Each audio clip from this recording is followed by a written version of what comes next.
everyone. Welcome to another episode of Convos with Sazón with yours truly, Cata Mejía. With me today are the Pinzón sisters, Catalina and Camila. They are the co-founders of Cidra. How are you? Bienvenidas. Thank you. Hi, good morning. Good morning, hello, good afternoon, Yes. good evening, all the things, depending on where everyone is watching us Right. from. So to kick us off, I'd love to hear about your early memories, your upbringing, and maybe how that has shaped your approach for what we will later be talking about, which is the founding of your brand. Whichever one wants to go first. So we are sisters born and raised in Colombia. Our upbringing, it's very related, like our cosmos is with cosmetics. It sounds very cliche, but it's a true story that we knew how to do like lip balms or lipsticks made out of beeswax, even before we could speak. And the reason for that is that my dad, he's a chemical engineer, and he had in my grandmother's house on the last floor a lab for that. It was very exciting and fun when when you're a kid, and it all goes back to our grandmother. Our grandmother, Cidra. Cidra is a fruit of Colombia. And actually, not only in Colombia, you can also find it in Central America and Mexico, like acayote. In Colombia, it's Cidra or papay pobre is very known. And it's a vegetable that has these amazing things, like amazing properties. And funny enough, also the name of our grandmother. And cosmetics, it's, as I mentioned, like our cosmos. In Colombia, where we are from, our grandmother comes from a small place called Chiquinquirá. It was the war of the liberals and the conservatives. So her family moved out of that region. And funny enough, her brother wanted to be an actor. And in those days, were like the 50s, if I'm not mistaken, where was like the golden place to do that. So he went to Mexico, and he even did a movie with Cantinflas. So Wow. it was very exciting, but his family couldn't support him economically. So he started to work in like in a fabric, doing like a paint that they did, like painting for walls. And he thought, wow, this is a very good idea. I don't think in Colombia there is something like this. And he became friends with with the main chemist. And they talked, and he said, like, okay, let's go to Colombia and do the same thing. Long story short, he went back to Colombia. The chemist, he came many, many years after. And family for Latins in general, for Colombians, it's everything, right? So he didn't have any capital, and his family, like, they had a very comfortable upbringing in their small town. But when they moved to this big city of Bogota, that is where we come from, they didn't have the same privilege. And so everyone struggled. And what is really cute is that, or at least what the story, that how they tell it, it was like a big family and everyone trying to like help each other. And he decided, okay, I'm going to do this business. I don't have a capital. He saw his brothers and he was like, okay, you are going to be logistics, because one had a car. I know, I love the way you talk. So you're going to be sales. And I am the CEO. And this is how they start to do a living. And years after that, the business was not going so well. So they decided to create a nail polish brand, one of the first ones in Colombia.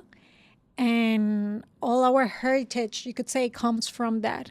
Our dad, as I mentioned, he to be around this world, and because it's a passion for all of us, he studied chemical engineer, went back and worked with his family for many years. Then aside, he created his own laboratory that he was his dream, and we grew up with this.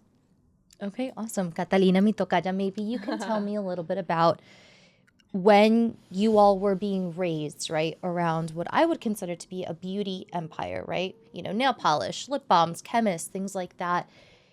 did you always know that you wanted to take part in the family business, or did you have dreams to maybe do something else and eventually landed back here? Yeah.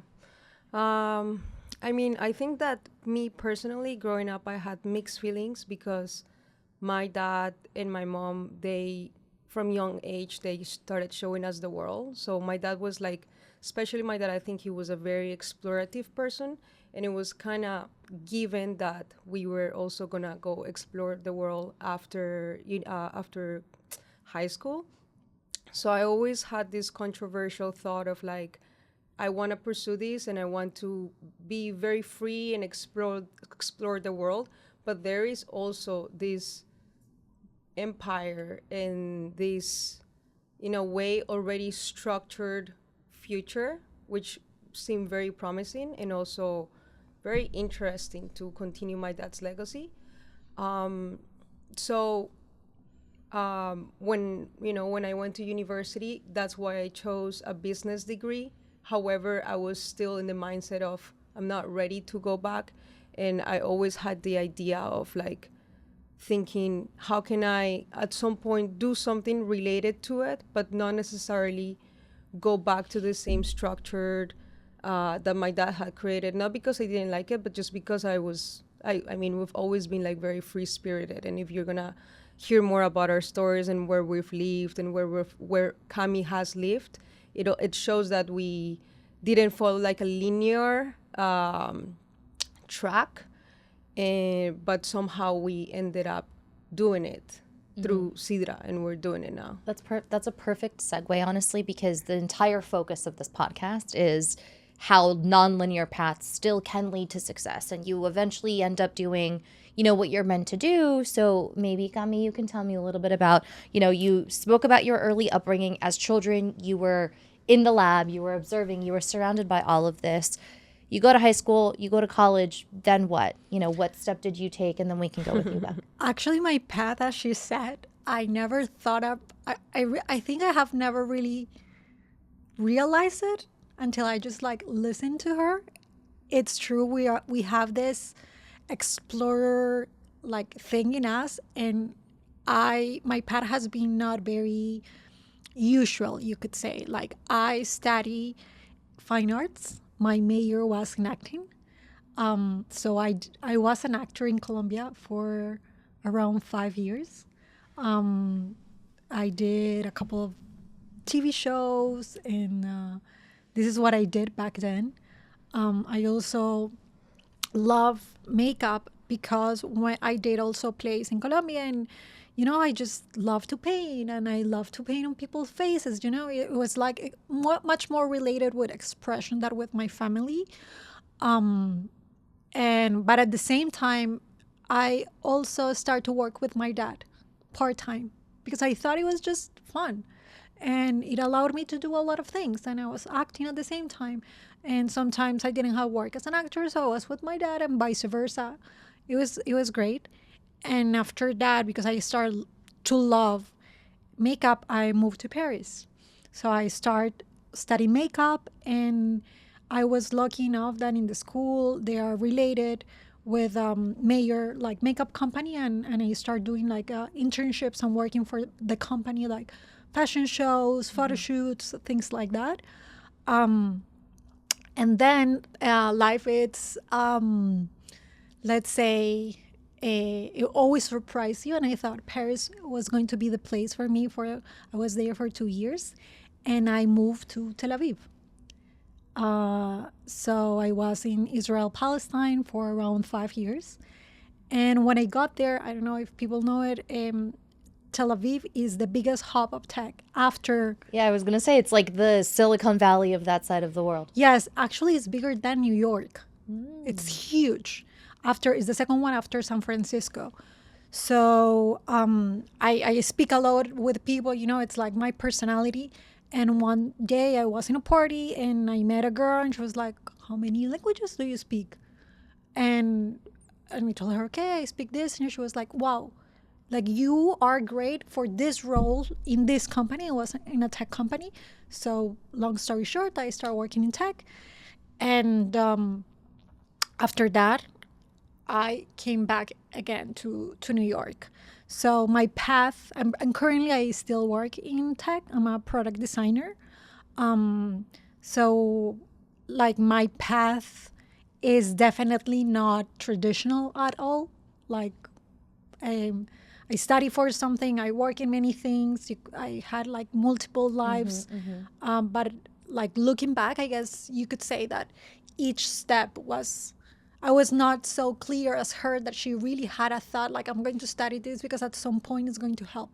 Like for me, it was just more like present and things end up. But knowing that I had many things that I loved that really resonate, that they were like truthful and honest for me. I love that. What about you? You left a soft at, you studied business in college. What did you do after that? Yes. I also have to mention that I studied business in a very small town in Michigan. So that was after graduating high school in Colombia. I was shipped there, middle of nowhere, and it was it was very interesting. It was my introduction to the U.S. and the college culture. After that, I finished a degree in Germany. I was very curious about Germany all my life. I don't know why.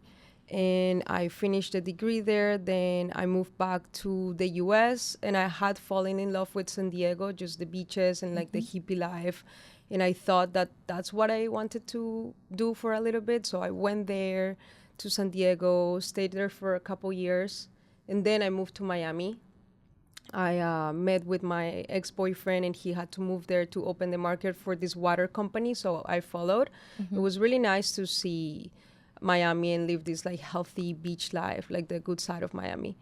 But then after that, I knew that for me, it's a kind of place that you go once you make it.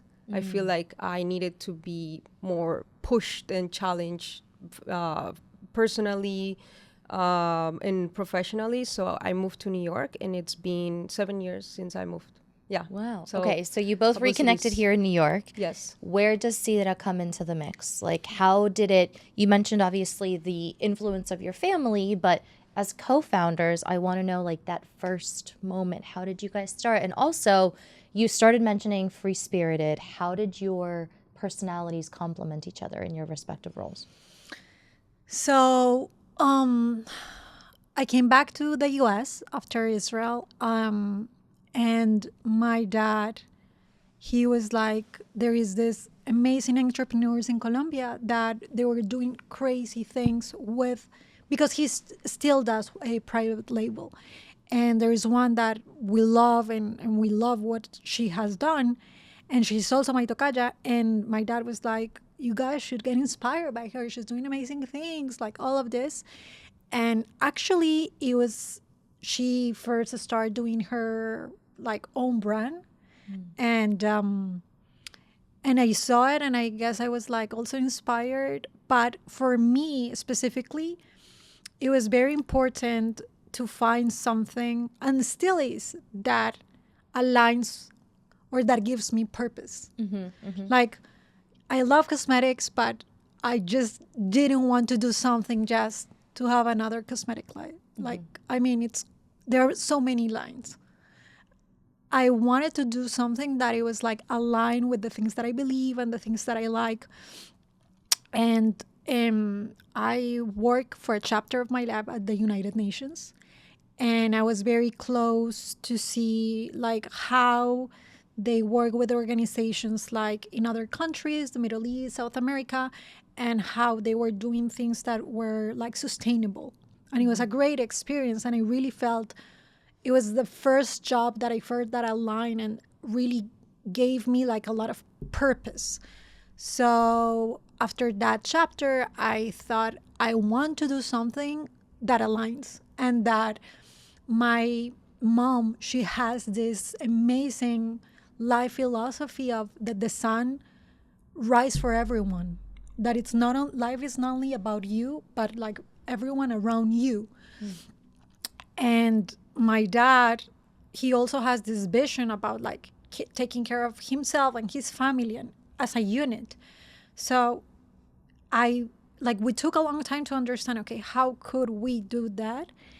And in New York all the time living, I was all the time having like a lip balm with me all the time. Like it was this, I could go makeup free, going to work fast, but I always have makeup, lip balm in my pockets, whatever.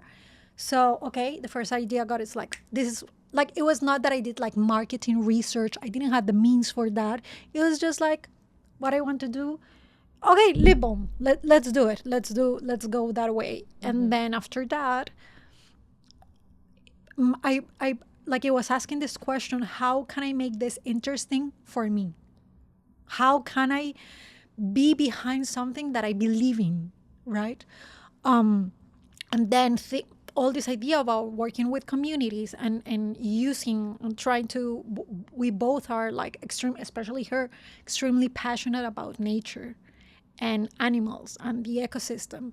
So it was a way like, okay, how could we do it? And we thought, let's work with the things that it makes Colombia so special, or Latin America so much special, and it's like our fruits, the biodiversity that we have, that is the biggest one in the world. So this is like when everything, like it was like the aha moment, you could say. Okay, let's do lip balms with fruits from the Amazon. It's something that is special. It's something that we can involve communities. The problem that we have in the Amazon is that it's shrinking because of the cattle. And I mean, Colombia with Brazil are the most uneven countries in Latin America. But the fact that people have, let's say, another path and planting fruits and doing a reforestation can give us like a new path. So that is like how everything came, and from that we said, okay, let's do lip balms in the most sustainable way that we can, with key ingredients from Latin America, from things that are so magic and exotic, and people really don't know like the amazing benefits. Like you have like copoaçu that is like 8 times much more, it gives you much more hydration than a regular cacao. So this is how everything came like together. And how long ago was that, would you say? That we came up, that Cami came up with the exact idea of Cidra, I think that was 2 years, but we launched in May of 2025. It's very new. Yes. Okay, Yeah, so no it's pretty estamos ni recent. a un año todavía. That's No. exciting. Yeah. Okay, so I know that your brand stands for many things, right? It's ritual, it's culture, there's a sense of sensuality. Talk about how you extrapolated that in order to communicate what Cidra was beyond just, as you mentioned earlier, just another makeup line. So maybe we can hear from you. Okay, so I think we can divide it into 2 parts. I think that for me, the DNA of Cidra, it's us. Like, I don't think that when Cami presented the idea visually to me, I was like, yes, I agree, I want to do this, because she's the creative side of the brand. And I was like, because I feel completely represented and I feel like it's just my DNA. So she went ahead and she put everything into visuals and tangible, like everything is tangible, like photos and photo shoots and mood boards and the Instagram and the videos. And what I see is basically like what I do when I go on vacation to Colombia. Like the vibe is like the hotels that we checked into that have like like all this furniture from like the artesanos of Colombia, or the fruits that we eat, or the plants that we see. So I think that it was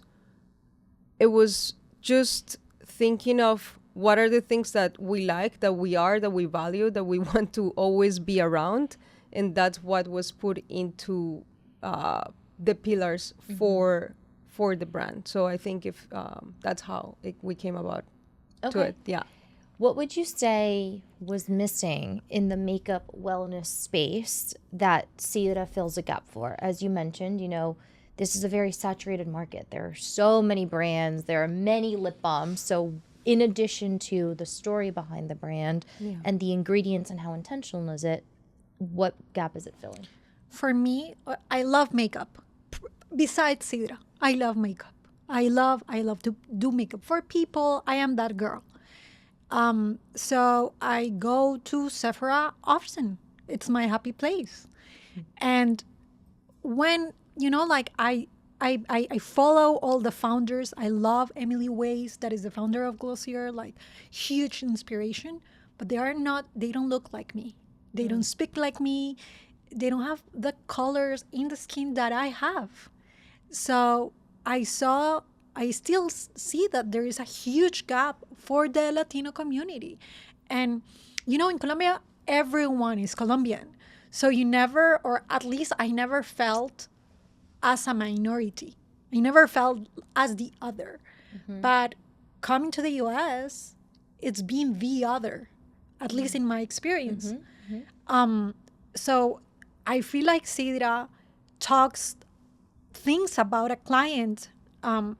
When we do, for example, the tinted lip balms, the colors, it was not like, oh, this is what we will do because these are the colors that works for everyone. It was like colors based on our skin, like her skin. We're sisters, same mother, same father, and she has a different skin color than I. But like, like in Colombia, people tell me I'm white, but in the US, people tell me you're not white, and it's true. So everything that we did, we really had.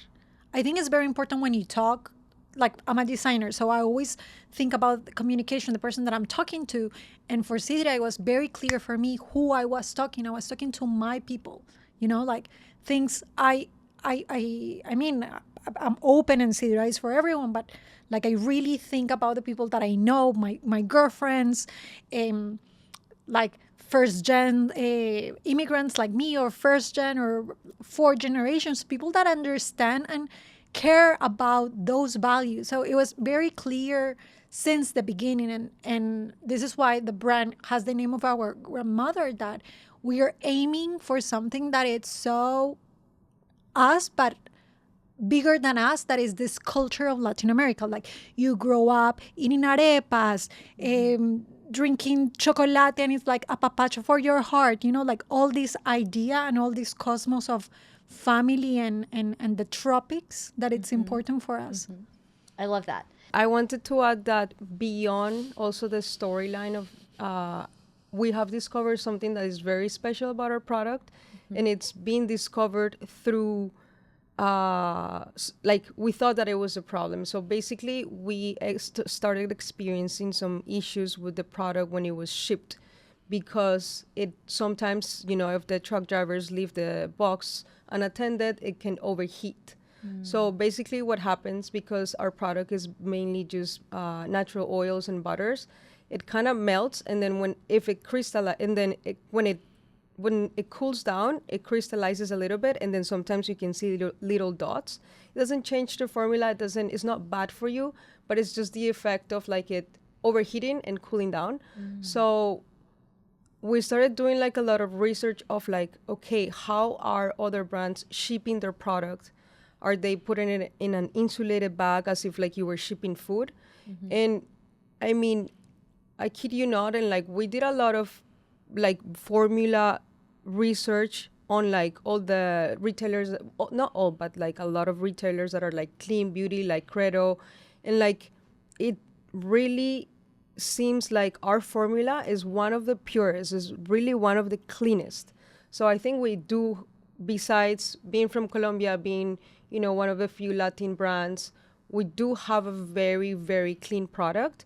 And the problem that we've had about crystallization has been actually like a discovery of how natural and buttery and creamy we are. So we have a great product too. Yes, I mean, I would like to, like relating to the question of you asked like what is missing. Like this is what we saw. We both care about, this is who we are. We're the typical ones that will buy like organic fruits, and we care about those things. So it was important to create something that will align with those values of clean beauty and the things that we care.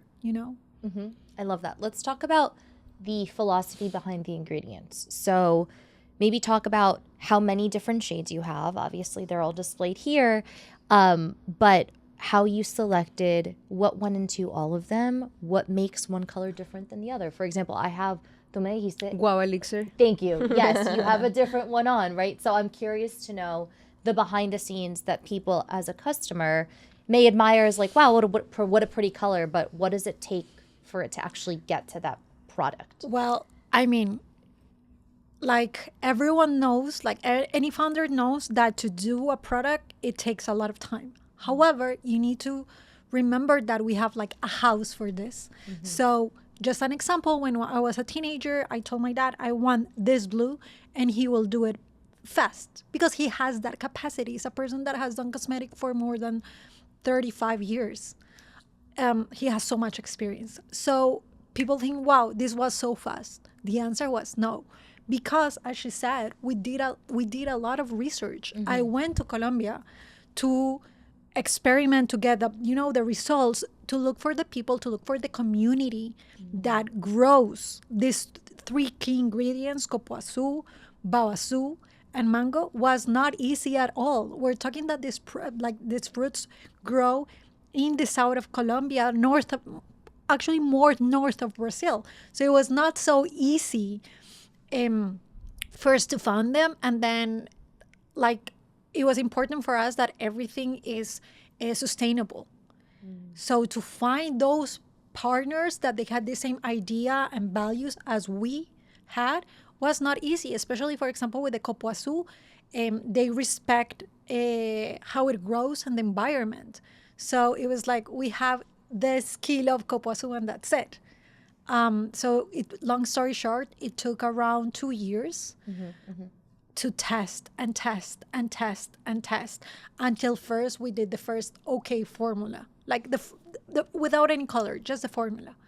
And I'm not a chemist, so my dad, he will send me the ingredients, and I will go online and check each product on a website and check on in the United States, they don't ban as many ingredients as the EU. So going to the EU, like the establishment, and check, okay, this ingredient, what is the right amount? Is it allowed, not allowed? Like check everything. Like we really did a thorough research.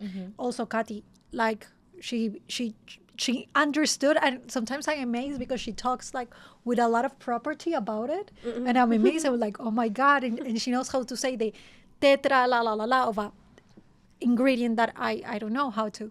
So that was the first part, to get like the first formula that we're happy with and that represents all the key ingredients, and that we felt like I didn't want to have a product that was like based on a story. I want also to have a product that is an amazing product, that you apply it and you feel that it really moisturizes, and that, let's say you don't know my sister or me, you just try it and it's like, I love this color, it's amazing, I will use it. So it took us a while, and then after that, with the colors, okay, we check what are the main colors that Latinas or that we like, and what are the skin types of most of the Latinas. They have like a yellow skin undertone. So we kind of knew the idea, and then it was try and error, to be honest. And even today, it's not like, what is exciting, I think, for us with this is that we are using it also as exploration and growing and learning, and with the colors itself, with the name, with the visuals, with the photography, we just try and do it ourselves. Anything you'd like to add? Maybe about the names. The Sure. names are like, for example, guava elixir, pure acai, cafecito cherry. So I think that, I mean, obviously, if you're a Latina, you definitely like have heard tamarindo. Everyone knows acai, like it's everywhere. So like it's a plain words, but also not make it 100% limited to Spanish-speaking Latinos, because obviously also we are we are based in New York City, and we want to be inclusive for sure. So it's also like we're playing with words like guava elixir, Spanglish. So that's Okay. that's about And the how names. many total colors do you have? Nine. Nine shades. Okay, nice.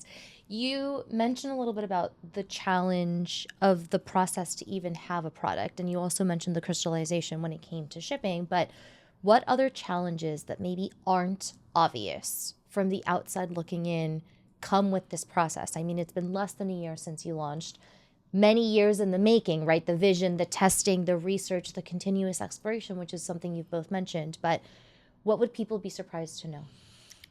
I think people is very surprised to know that it's just us two. Like I feel extremely thankful and flattered when people come. It's like I love it. It happened the other day. We went to this event, and it was for people in cosmetics. And I feel we both of us we feel so humble and thankful that people have our community has really been there and gave us an opportunity, and we were like, I will give you a go. So we went to this event, and I asked a question. I was like, hi, I'm Camila, we're from Cidra. And people and women, Latin women, are like, yeah, Cidra. And when I meet someone, they are like, I love your brand and I love this and I love the visuals. And someone told me, oh, I love the photography. We're so honored that someone really vibrates. And I think it's like the confirmation that when you do things, and it sounds so naive, but I truly believe this, with your heart, things really work. But it's so challenging, especially because, as she mentioned, we are honest and trying to be transparent. We are based in New York. This is an extremely expensive city. We both have full-time jobs to try to handle everything. And in my side, we are a duo, and in my creative side, it has been very challenging to be able to design. I'm in charge of the content, so I do like photography, graphic design. With Cidra, I did the box, the logo, like everything. And it's something that I do it out of not passion, but out of love. This is really out of love. So you want to strike for the best. And we also use the platform. It's not that we're a huge amount of people, but we use the platform to talk about things that we believe in, and like organizations like in the Amazon that we think that they are doing correct things when we do posts or photography, hotels, things like that. But everything to do it well, you need care, and care sometimes is related with time. And Cidra has been a gift, or is a gift, but it's extremely challenging, especially for us. Thank God we don't have children, because I don't know how founders with children do it. It seems difficult, and the amount of, I guess it's life. You get new things, you need to give other things up. It's like having a business is 24/7. There is no vacation, there is no pause. It's not like, okay, I'm logging out. It's like you're always there. You always need to be there and present and aware, and you need to know about everything. And for example, marketing, this is a whole new world that it's very difficult to understand and to apply it also. And we have been very lucky that we have never done like paid media. Everything has grown organically. Like the way, for example, that it started with Instagram, it was like I started to do it post and articles, and it was cute. People start to follow until we were like 3,000, but we never paid for this. It was just like, I want to share something with you. I want to share about this architect that I love in Brazil, this artist that I love in Colombia, this painter. But it's still a challenge. I think like now we need to, like understand and start to, we don't have the budget, but recruit people to rise to other levels. So I think that has been a surprise. And how challenging it is for you. Has there been a moment, I realize that it's still early in the process, so it's okay if it hasn't arrived yet, but I've spoken to many founders and they all share how there's been moments where you have highs of highs and it's great, and there are lows of lows where you're like, wow, ¿en qué me metí? Or like you don't know if you have it in you to keep going. Have either of you had anything like that where you've doubted yourself or you've questioned, wow, is this really worth how demanding it is, especially so early on? I think I personally have not arrived there yet, because I think it's because of something. The first event that we did, like the first week that we wanted to sell Cidra, we did this event at Latinas in Tech. And it was crazy. We sold, I think we sold like $1,000 in one night. Like it was, the Latinas were like, I want this one, I want this one, this one, this one. And I think like when you have your first day, when you have so much validation from the people that you were actually trying to cater specifically, especially, you get so much motivation. And it's been, I feel like, of course, we've had the problems and now we're having like the challenges with the logistics and the crystallization and all of these things. But I think when you have so much like beautiful validation from the community and the Latinas who are so sweet, for me, it has always weighed like we're onto something, like we're onto something, you know. And like I don't know, like we did Christmas kits, and like, you know, like I didn't know we were gonna sell any, and like we sold a fair amount, and it's like people are like posting with their bows, and like Cami said, like she was at this Latinas in Beauty event, and she said I'm from Cidra, and people were like, Cidra. That's like super nice because it's no longer like just friends and family. It's actually real people who are just here for either why they like the product or the brand or us or whatever, or everything combined. And I think that's what you keep holding on to. And I necessarily have not had the thought that the difficulties maybe make me think that I should go another way. I don't know about you. What about you? Well, that's a good question. You know, I love this phrase in Spanish. They said, la fe no es ciega, sino visionaria. And it translates like, faith is not blind, it's visionary. And this is where I keep repeating to myself every time. I like what she said. I have never been into a point that I'm gonna be like, enough, I'm leaving, I don't want to do this. However, it has been challenging, and it has challenged myself, but also it has been a great opportunity for me, especially because I'm like a designer, and to use this as a creative outlet. So we have the pleasure to really collab with this extraordinary artist. Like we just did a collab with this Venezuelan photographer that he just loved the brand, and he does. I mean, he normally he works with big brands like JC Crew. Like he big campaigns. Like he doesn't have to do something with us. And if you see the video, it's him and me in my backyard, like, you know. But this is an opportunity. Also, we have an amazing copywriter that she believes in the vision and collabs with us. And it has been such a, you know, like a channel to meet amazing people. To really, I have to say that two of my closest girlfriends right now, I met them, both of them, in a Cidra event. We just like connect and think the same thing about the world. And it has been such a door to see a different side of New York, you know, and to connect with other side of Latinas. And especially this year has been very difficult for Latinos.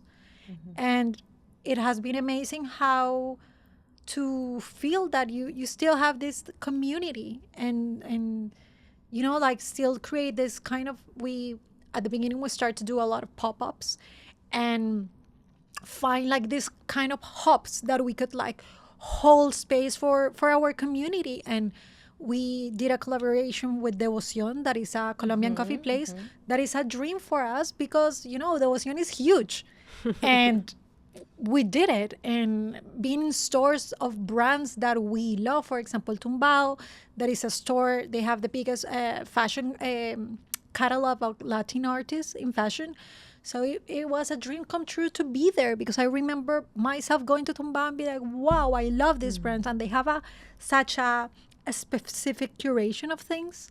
So it has been hard, but it's an opportunity to to meet people, to collaborate, to create. This Cidra for me has, at least this year, mean that like I have this idea, and lucky enough that we have also one of our best friends that is a photographer, a fashion photographer, and it's like, okay, we met one of our models in a pop-up that we did, and was like, where are you from? Wow, your face, I think you will be great for this. And we did all the campaign of Cafecito Cherry with her. So it has been challenging, but when I do a balance, we have gained so much, really so much. I have never been to California before, and because of Cidra, because of Alpha and Latinas in Tech, we had the opportunity to go there and meet people, and like just have a wonderful experience, and then be all the time with my sister. I mean, we're sisters, so it's amazing. we use this also as I feel like as a family value. My dad, he always says it's important to have your feet on the ground, but always looking to the stars. Los pies en el cielo mirando hacia el cielo. And this has been this for us, and I feel like like, for example, we're going to Miami now with my dad. It's a work. It's a work event. Yeah, it's a work event, but it's a family event. It's like I have the opportunity to collab with the people that I love the most, and in something that I really believe in. I love that. As a Colombian y Latina, I can absolutely relate in terms of if you can double dip family into anything, it just makes it all that better. When it comes to your respective roles, you've hinted at you're more the creative side, you've taken on marketing. And you were talking earlier how she understands more of like the scientific, like the technical, the logistic, things like that. Were those roles that you respectively designated, or you just recognized your strengths and they kind of fell into place? No, I think,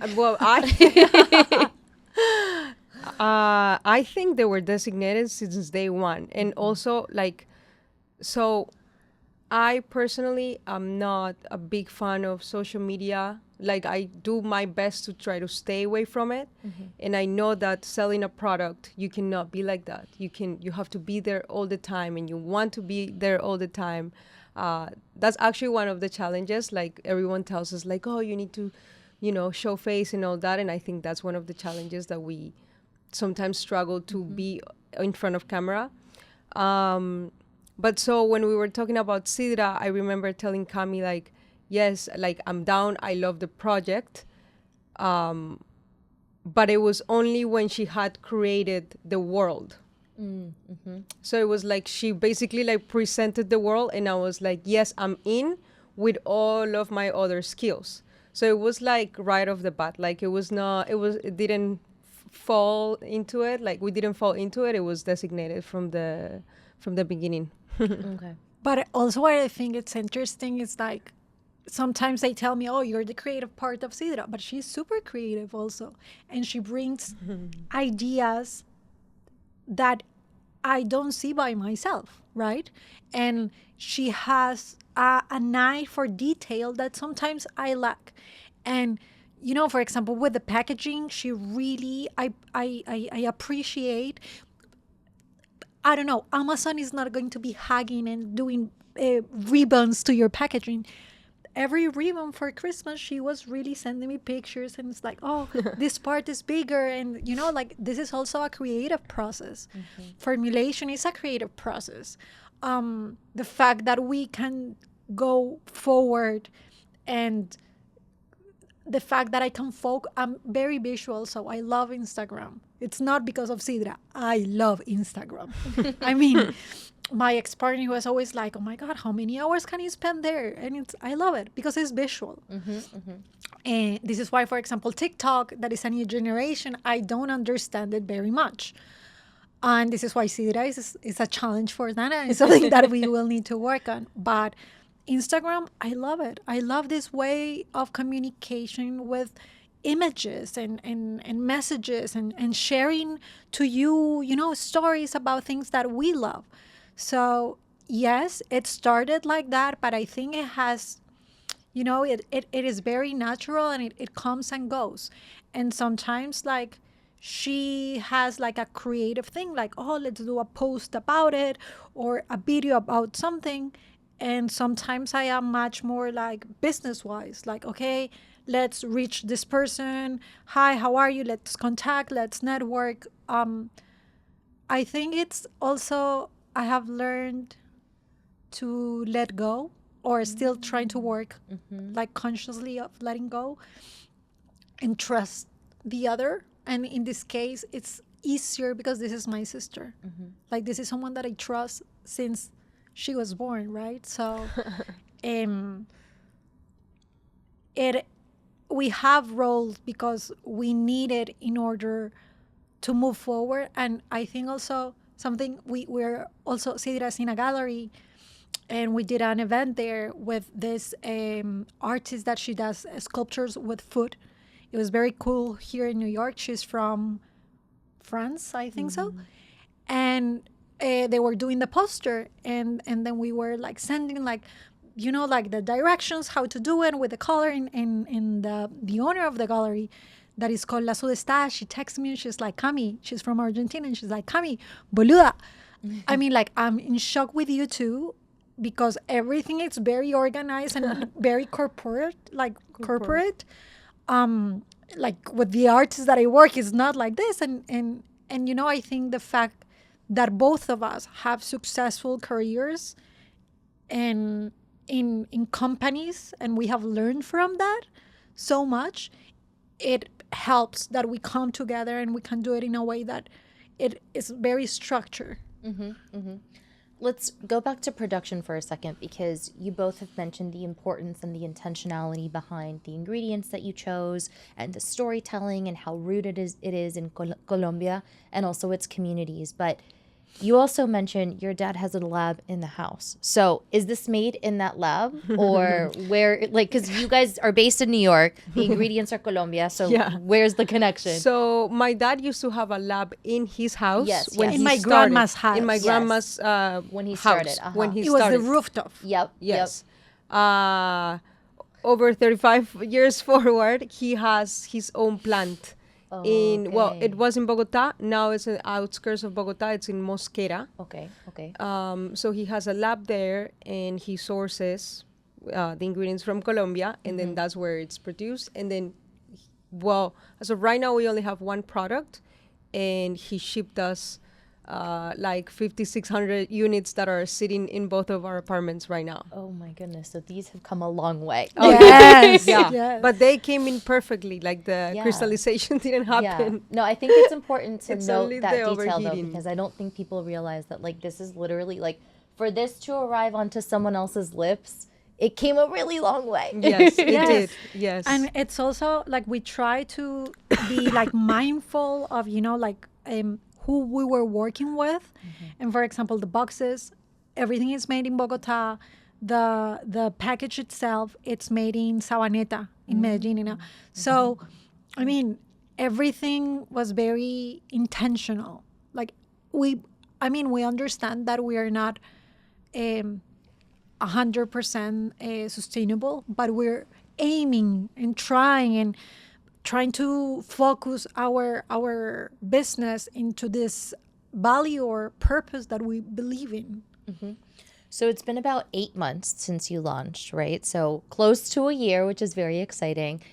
I want to know if there's an inside scoop or any exclusive or something that's coming up that people can look forward to. Obviously, I will atreverme a decir, you've mastered this product, right? Which is the lip balm in the colors that you mentioned. Do you plan on expanding maybe into something that isn't lip balm or expanding the colors? Like, tell me anything along those lines that you can share. Yes. Well, without sharing much, we definitely want to expand. But we want to stay within like the lip Okay. area. I feel like, it's been very pleasant to see how all the Latinas have styles, Cidra.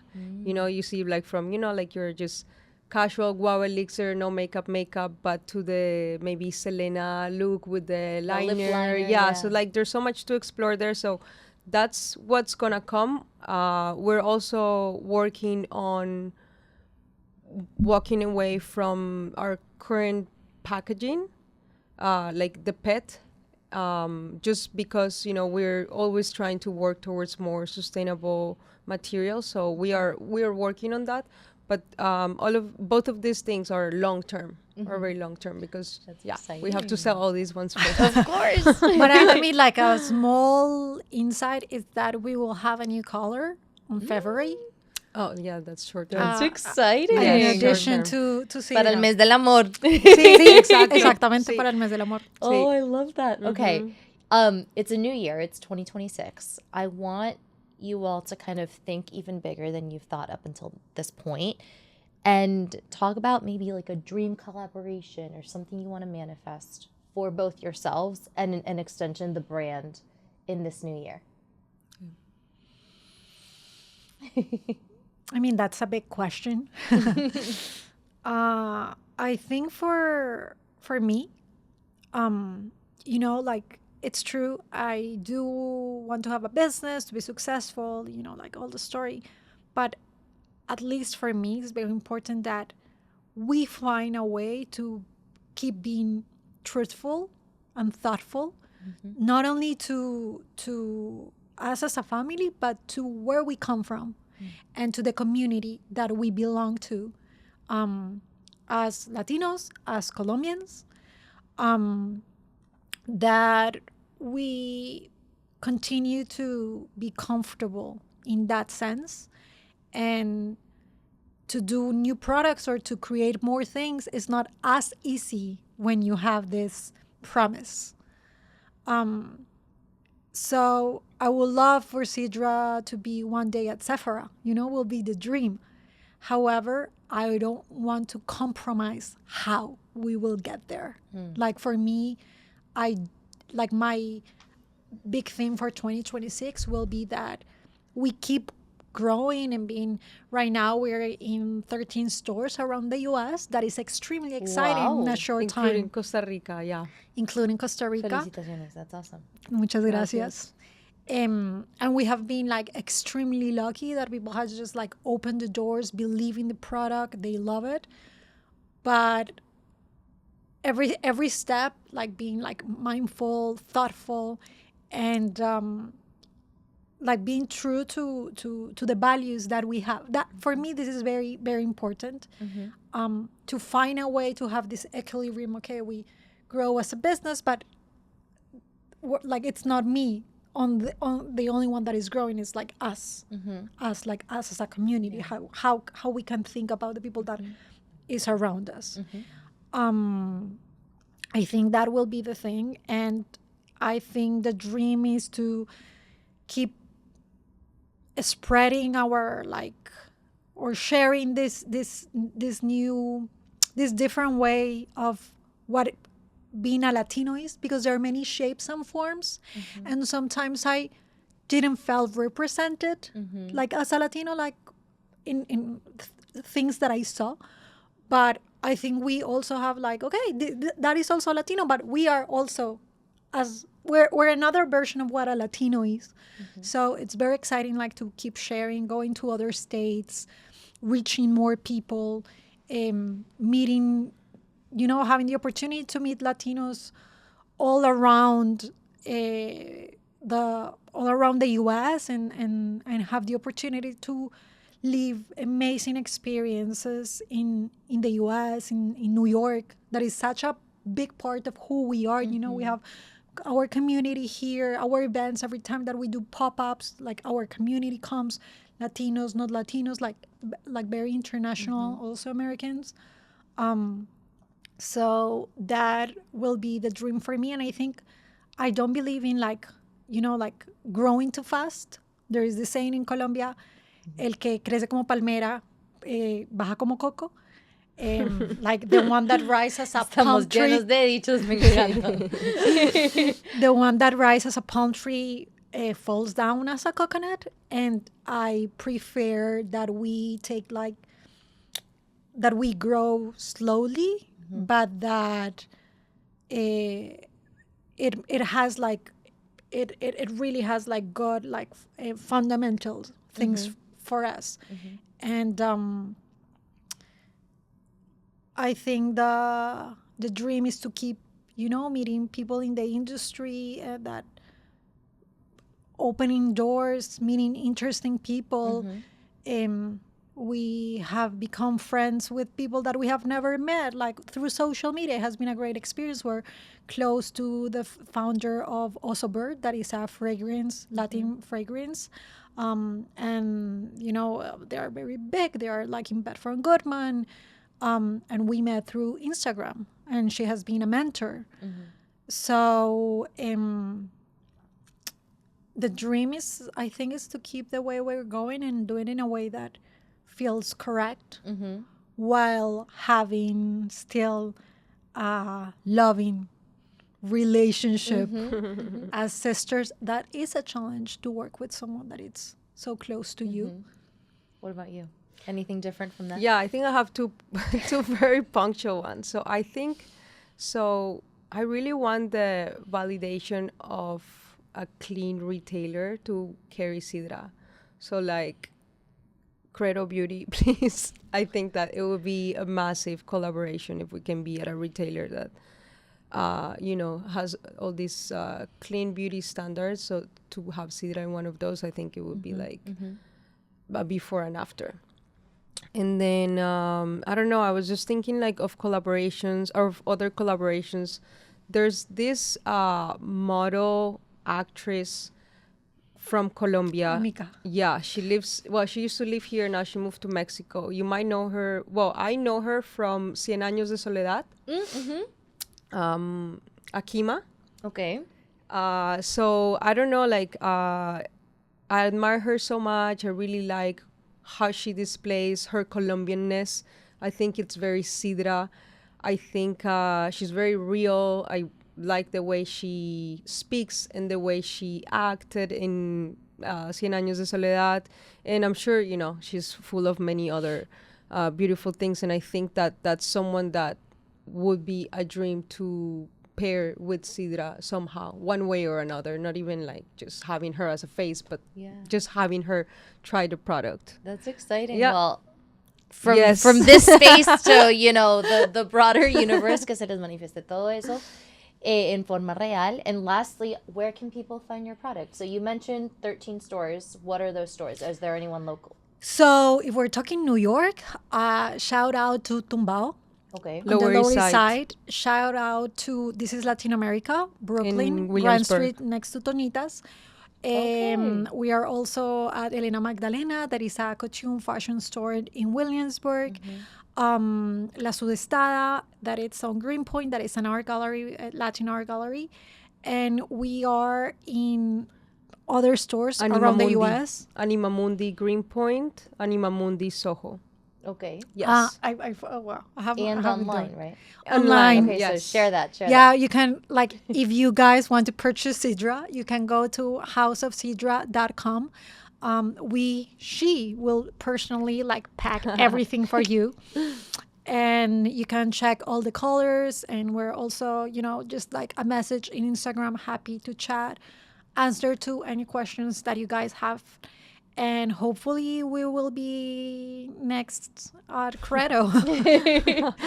Amazing. Well, qué orgullo que sean latinas, que sean colombianas, que tengan un producto tan chévere, de verdad. Las apoyo, obviamente. Gracias por venir. Thank you so much for being Thank here. you so Thank you much. for Wishing Gracias. you all the success moving forward, especially as you hit your 1-year mark. And we'll be very excitedly following along your journey. Thank you so Aw, much. thank you so again. much Thank you so for having much. us. And thank you all for listening and watching. Until next time.